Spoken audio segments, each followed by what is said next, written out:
धन्वंतरी पूजन का विधान बताता है। भगवान का सुंदर कृष्ण पक्ष की त्रयोदशी को कार्तिक के महीने धन्वंतरी देव का पूजन, धनतेरस का पूजन माना। एक सुंदर भूमि पर देसी गाय का गोबर से लीपन कर कर, अगर गाय का गोबर ना मिले सुंदर जल से लीपन कर कर, वहां एक सुंदर चौक को पूर कर, आप सभी को ज्ञात होगा कि चौक पूरने में रंगोली का प्रयोग नहीं होता। आप लोगों को मालूम होगा चौक पूरने में आटा और हल्दी का प्रयोग। आटे हल्दी का प्रयोग क्यों होता है? क्योंकि आटा समृद्धि को बढ़ाता है, लक्ष्मी वैभव को बढ़ाने वाली हल्दी होती है। इसलिए जब चौक पूरा जाता है भूमि पर तो चौक पूरते समय आटा हल्दी का प्रयोग करते हैं। थोड़ा सा चावल का दाना या गेहूं का दाना रख दिया जाता है, उसके ऊपर एक सुंदर चौकी, एक चौरंग, एक पाटा रख दिया जाता है। चौकी लगाएं, चौरंग लगाएं, पाटा लगाएं, उस पाटे पर एक सुंदर लाल वस्त्र धारण करा दें, लाल वस्त्र बिछा दें। एक थाली लें, उस थाली पर कंकु से, रौली से, कुंकू से गिला कर स्वस्तिक का निर्माण कर, स्वस्तिक का निर्माण कर कर घर में अगर चांदी का सिक्का हो, अगर चांदी का सिक्का नहीं हो, चांदी का कॉइन नहीं हो, तो अपने घर का 1 का सिक्का, 2 का सिक्का, 5 का सिक्का, 10 का सिक्का, जो भी आपके घर में हो वो कॉइन ले लें। महाराज उसको थाली के अंदर रख दें स्वस्तिक के ऊपर, फिर उसका स्मरण करें।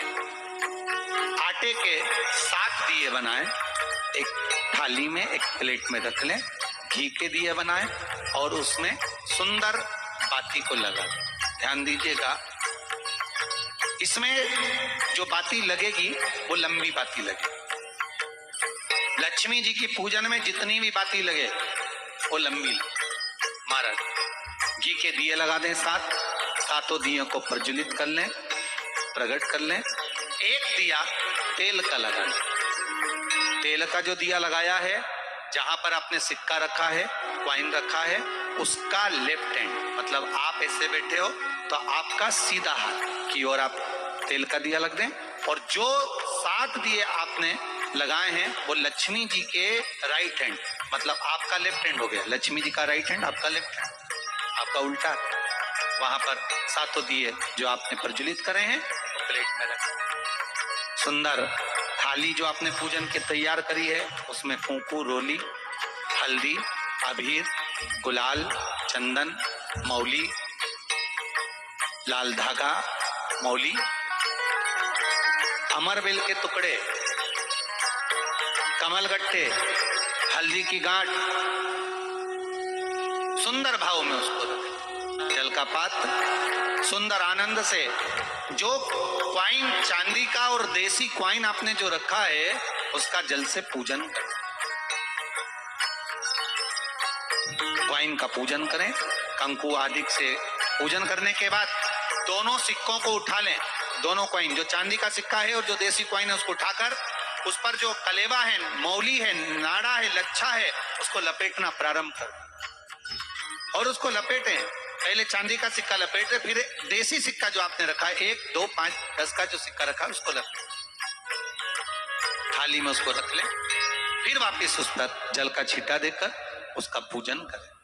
महाराज हल्दी, रौली, मौली, चंदन आदि लगाकर सुंदर भाव से चावल को हल्दी में भिगो लें और पीले चावल कर कर उल्टे हाथ में चावल लेकर माता लक्ष्मी के ऊपर जो 2 सिक्के रखे हैं उनका पूजन करें। साथ में जब चावल छोड़ते जाएं तो गणेश जी का भी स्मरण करते। हे रिद्धि सिद्धि के दाता श्री गणेश जी महाराज, आप हमारे यहाँ पर सदा माता लक्ष्मी को लेकर, कुबेर भंडारी को लेकर सदा विराजमान, नारायण को लेकर सदा विराजमान रहें। चावल छोड़ते जाएं और बाबा से विनती करते जाएं, माता लक्ष्मी से निवेदन करते जाएं। भगवान शिव का स्मरण करें, भगवान नारायण का स्मरण करें, माता लक्ष्मी का स्मरण करें, रिद्धि सिद्धि के दाता भगवान श्री गणेश जी महाराज का स्मरण करें। छोड़ते जब चावल पूर्ण छोड़ दे में पूजन पूरी तरह से हो जाए, तब महाराज 7 सुंदर आनंद से अमरबेल के टुकड़े, अमरबेल वृक्ष पर एक पीले कलर की बेल चलती है, पीली, उसमें पत्ते नहीं होते, वो किसी भी वृक्ष पर डली रहती, वो अमरबेल कहलाती। ये अमरबेल लक्ष्मी पूजन में, समृद्धि के लिए, मकान के मुहूर्त के समय पर, गृह प्रवेश के समय पर बहुत कार्य महाराज। ये अमरबेल को पानी की जरूरत भी नहीं पड़ती, आप रूप किसी वृक्ष पर डाल दी जाए वो अपने आप फलती चली जाती है। उसी तरह हमारे यहाँ भी हम भगवान से यही प्रार्थना करते, जैसे अमरबेल बिना पानी पड़े भी किसी भी वृक्ष पर डाल दी जाए पनपती जाती है, बढ़ती चली जाती है, ऐसे हमारे घर में वैभव लक्ष्मी बढ़ती जाए। अमरबेल के 7 टुकड़े, कमलगट्टे 7, हल्दी की गठान 7, माता लक्ष्मी को समर्पित कर। दोनों हाथों में हल्दी पिसी हुई लीजिए और माता लक्ष्मी के ऊपर उसे चढ़ाना प्रारंभ कर दीजिए। 7 बार पिसी हुई हल्दी वो सिक्कों पर चढ़ा दें, अपनी मनोकामना कर कर अपने घर में माता लक्ष्मी को विराजमान करने के। जब हल्दी पूर्ण चढ़ जाए, हाथ में कुंकू ले लीजिए, रोली ले लीजिए, उस रोली कुंकू को भी माता लक्ष्मी को समर्पित कर। तब इसके पश्चात सुंदर जो भी घर में मिष्ठान हो, मीठा हो, नहीं हो, शक्कर हो, गुड़ हो, मिश्री हो, जो भी आपके पास में हो, खड़ी शक्कर हो, वो भगवान को, माता लक्ष्मी को भोग रख दीजिए। अगर कुछ मीठा बना हो तो मीठा रख दीजिए। महाराज घर में संपूर्ण पूजन कर कर आपके घर में जो देवालय में भगवान बैठे हैं उनका भी पूजन करिए। पूजन करने के पश्चात आप माता लक्ष्मी से निवेदन करिए, हे माँ आप हमारे यहाँ सदा विराजमान हो। पूजन करने के बाद जो 7 दिए आपने प्लेट में रखे हैं, थाली में रखे हैं पूजन के लिए, घी के उन 7 दियों से माता लक्ष्मी की आरती उतारिए। उन 7 दियों से माता लक्ष्मी का पूजन करिए। माता लक्ष्मी से विनती करिए, माँ के पुत्र, माँ आप हमारे घर का रास्ता भूल गई हो, बहुत कष्ट, बहुत दुखी, पर भगवान शिव पर विश्वास कर कर, कुबेर भंडारी पर, कुबेरेश्वर महादेव पर विश्वास कर कर, भगवान नारायण के सुंदर प्रसंगों पर विश्वास कर कर, माँ भगवान शंकर का अनुमोदन कर कर, हे माँ आप हमारे घर में विराजमान हो, आप हमारे मार्ग को, हमारे घर को, हमारे घर के रास्ते को, हमारे घर के द्वार को आप भूल गई हो।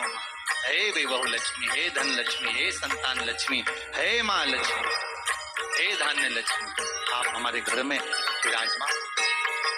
7 दीप जो प्रज्वलित करे हैं उससे माता की आरती उतारिए। फिर माता को झोली पसार कर प्रणाम कर कर भूमि पर नमन करो। जब झोली पसार कर प्रणाम करें, झोली को अपनी ओर गिरा लें और माता को नमन कर कर जो 7 दिए आपने लगाए हैं उन 7 दिए को अलग अलग स्थान पर ले जाकर, जैसे घर के हॉल में, एक रसोई घर में, एक जहां पर आप लक्ष्मी रखते हो उस स्थान पर, एक घर के द्वार के पास में, एक तुलसी के क्यारे के पास में, ऐसे अलग अलग 7 स्थान पर उन दीप को रख दिया है। एक भगवान का जहां पूजन हुआ है, लक्ष्मी की जहां आराधना करिए, एक दीप वहां पर भी रखा जाए। जो तेल का दिया लग रहा है उसके पास माता का माता लक्ष्मी से निवेदन करें, हे मां सागर करुणा सागर, आप भगवान विष्णु के साथ विराजमान हो, आप भगवान नारायण के साथ में हमारे यहाँ सदा विराजमान हो। माँ ऐसी कृपा कर। महाराज माँ से विनती कर कर बड़ा उत्साह, बड़ा उमंग, बड़ा आनंद रखना। आपने अगर धन्वंतरी की पूजन करी है, धनतेरस की पूजन करी है, कोई वस्तु, कोई सामग्री अगर आप लेकर आए हो, कोई पात्र लेकर आए हो, कोई तांबे का पात्र लाए हो, जो भी वस्तु आप नहीं लेकर आए हो उसका भी पूजन उसी दिन कर लेना।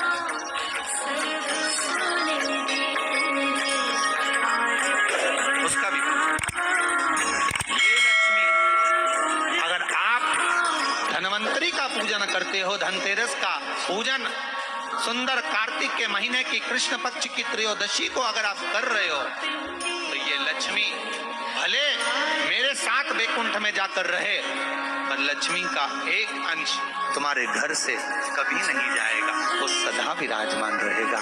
ऐसी है मां धन्वंतरी की पूजा।